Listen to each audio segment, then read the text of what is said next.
ఈరోజు శ్రావణ పౌర్ణమి. ఆ సందర్భంగా వెన్నెల పారాయణం చేయటానికి పాల్లోనూ కాస్త చక్కెర వేసి 2 యాలక్కాయ గింజలు వేశాను. అంతే. అంటే చాలా వెన్నెల పారాయణం అంటే ఏంటో పెద్ద హడావిడి, మనం చేయలేము, పెద్ద పని అని అనుకుంటారు కదా. అందుకని నేను చూపిస్తున్నాను. ప్రతి పౌర్ణమి కూడా చేసుకోవచ్చు చక్కగాను, ఎవరైనా సరేను. ఈరోజు వెన్నెల పారాయణం అంటే లలితా సహస్రనామం.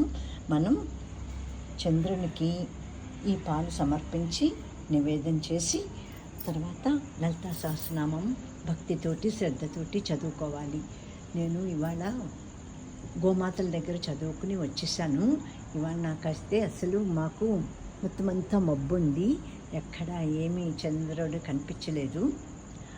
అందుకని మనం ఊహించుకోవాలన్నమాట, అంతే. మనస్సులోను చందమామని చంద్రుని ఊహించుకుని క్షీరం సమర్పయామి. చంద్రుడా, అందరినీ చల్లగా కాపాడు, ఈ లోకాన్నంతా సుభిక్షంగా చెయ్యి, ఒడిదుడుకులు అన్నీ ఉన్నాయి కదా, అవన్నీ లేకుండాను అందరినీ కాపాడు.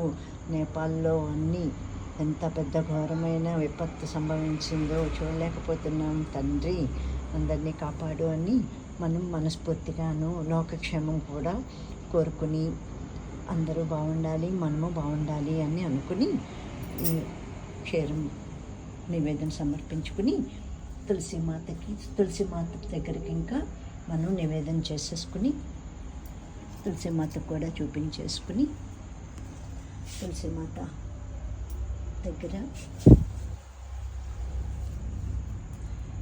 క్షీరం సమర్పయామి, తులసిమాత అర్పణమస్తు.